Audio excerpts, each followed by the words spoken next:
Ang sayan, kakabit tayo ng interrupter relay sa Rusi Macho 175. Meron na siyang loud horn. Yan siya kasaya, no.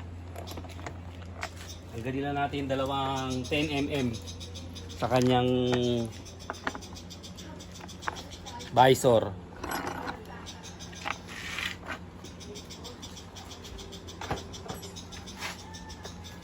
Ito kasaya yung stock horn.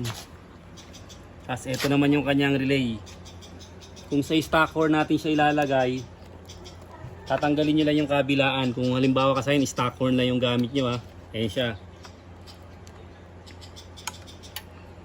Lalagyan natin yung positive sa kulay light, sa kanyang light green. Light green at black. Sa black natin lalagay yung positive. Tapos sa light green naman yung black ng interrupter relay. Tapos ito siya. Sa baba. Kung ito stock busina lang ito mga kasayan, stock na busina pa lang siya. Ay, maluwag. Pagka ganitong maluwag kasi higpitan nyo lang Kailangan kasi naiipit niya ng gusto yan para hindi mag-loose.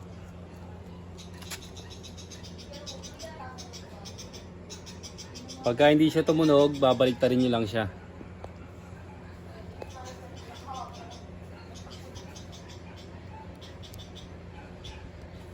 Dilan mo dyan natin, testing natin yung yung okay yung busina, dinan mo dyan sa may kusina natin. Baliktad. Pagka ganun di siya babaliktarin lang to.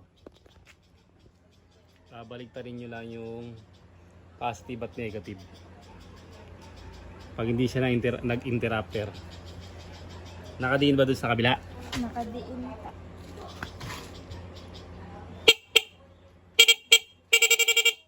Sayang, ganun lang siya. Pagka baliktad kayo rito, diinan nyo lang siya.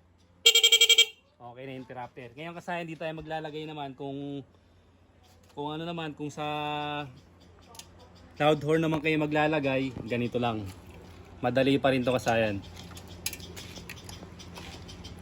Shoutout natin baka makalimutan mo. Atin nagpapa-shoutout Ganito naman kasayan kung sa loud horn naman tayo maglalagay. Ito siya.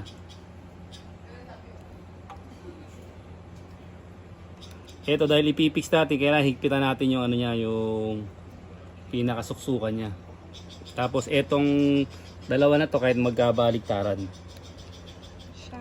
Shoutout nga pala tayo kay kay